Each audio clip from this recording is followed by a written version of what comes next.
So with that, I would like to welcome Professor Andrew Lowe to the stage. He is our faculty director, and he has been the faculty director of FinTech, the original one, as well. So he's worked a lot with us over the past few years. And with that, Andrew.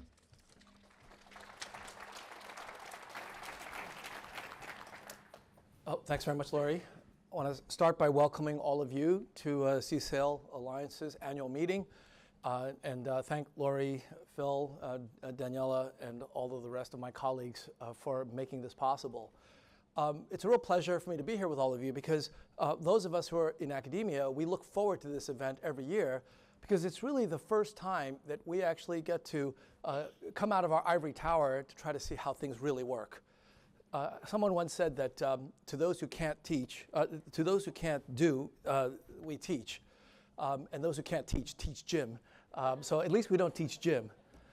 But this is a wonderful opportunity for us to find out from all of you what you think about the latest issues going on in AI and computing. And I want to be a little bit more specific about what we're doing at the FinTechAI initiative because we're really excited about that. I'm going to keep my remarks relatively short, and hopefully we'll be able to stir up some interesting controversies and conversation with the sponsors that are going to be launching this effort. So let me begin with the idea of what it means to be financially intelligent. One example of something that is not intelligent is what's known as panic selling.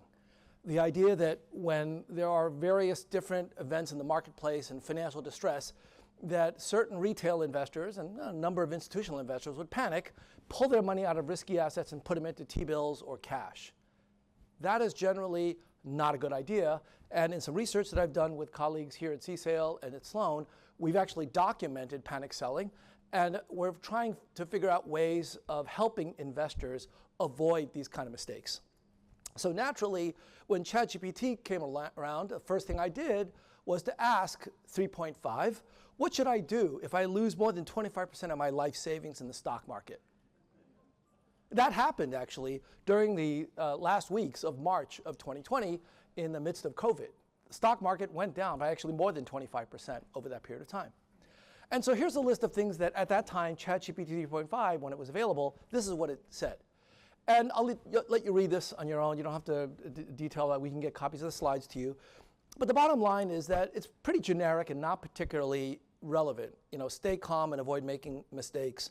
Review your investment strategy. Consult with a financial advisor. It goes on. And then finally it says, consider dollar cost averaging.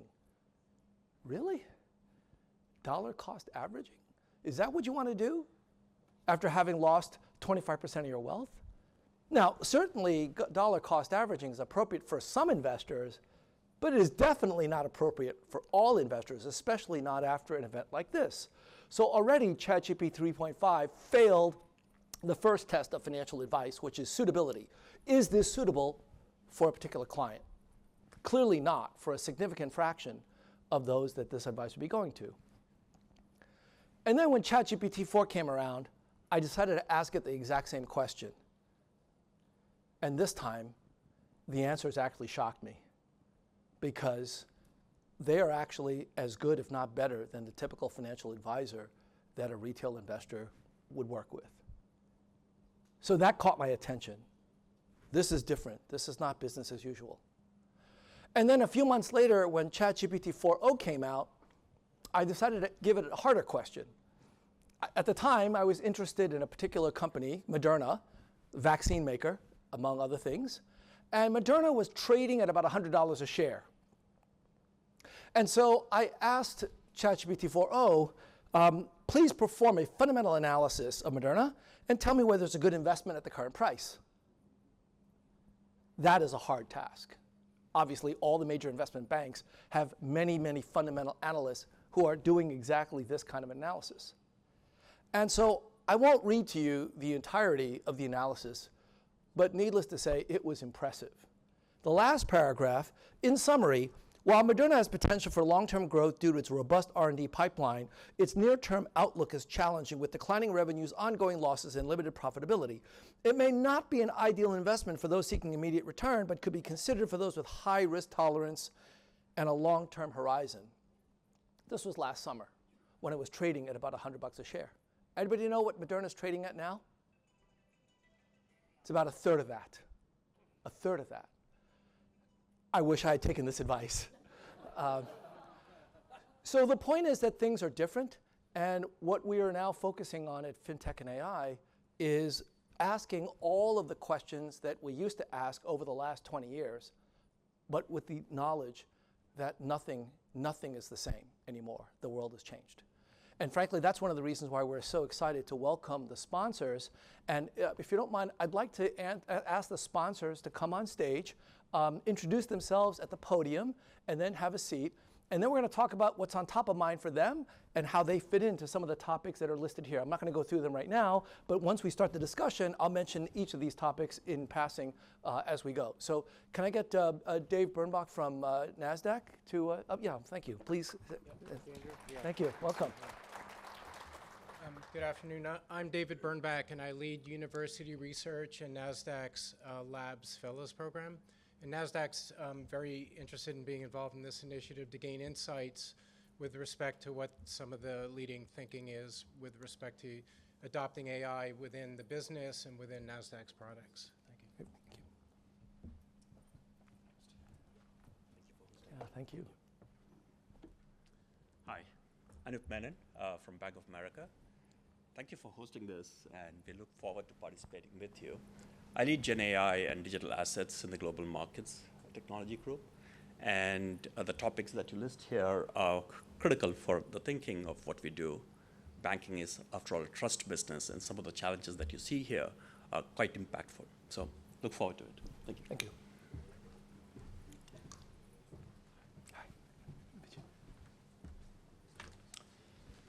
Hi, everybody. I'm Nimor Barak from Citigroup. I lead the Innovation Labs Organization and Emerging Technologies Group. We work with all the lines of business across Citi on driving innovation and emerging technology specifically. So everything Gen AI, of course, is focused for us, but also digital assets and other topics. And as part of that, we also work with academia and the broader ecosystem. It's really important for us, especially in the current innovation pace, to be up to speed with the current research and partner with the greatest minds. So I'm really looking forward to continuing this great partnership and driving great innovation together.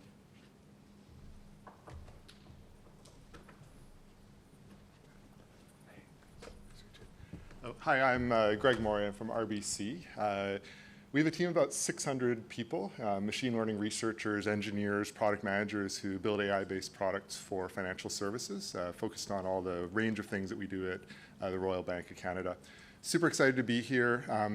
Responsible AI, human-centric AI are really important areas for us, and whether that's explainability, bias, fairness, safety of agentic AI systems, those are all things we care a lot about. And our research team's really excited to partner with the MIT faculty and students on these topics.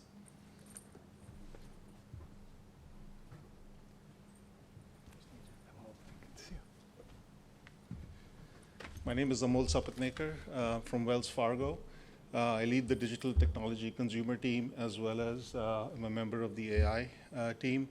We're really interested in all the facets related to autonomic agents, as well as they relate to customer experience, safety, bias, all of those things. So really excited to be here. Thank you.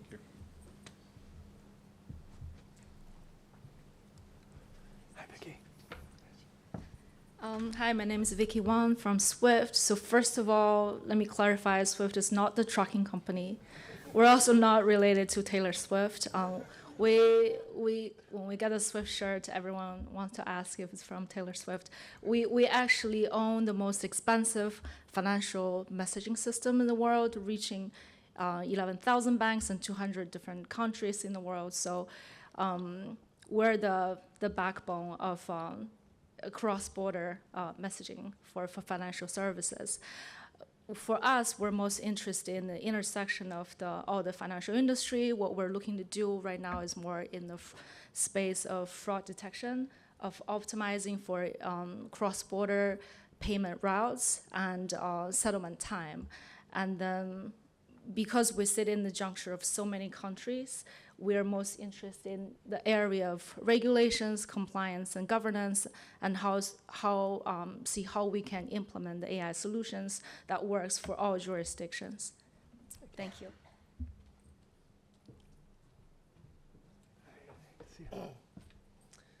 Hi, good afternoon, everyone. I'm Farhan Ahmed. I'm the CEO of a company that you've never heard of called PayNet. Unlike all the other names you're pretty familiar with, because I'm all the way here from Malaysia. I'm American, though. I moved to Malaysia 3 years ago to run this company.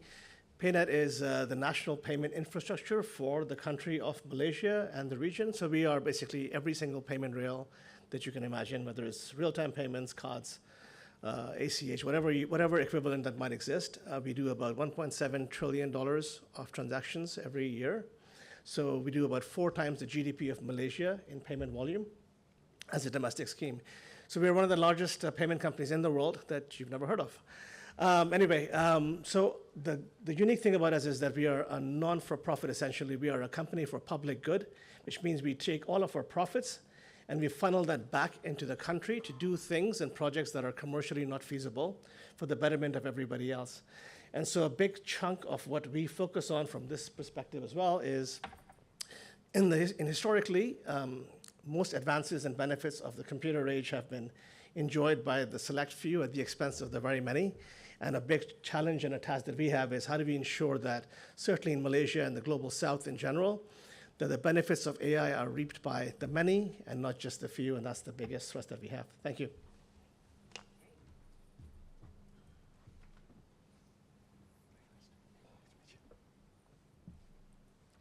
Hey everyone, Imran Chaudhry from American Express. I lead our technology strategy, M&A, as well as partnerships with academia, our VC startup ecosystem, and along with our technology companies focused on emerging tech. Some of the things that we'll be interested in is responsible and ethical AI, as well as how do we drive amazing customer experiences using AI. So looking forward to the conversation. Thank you.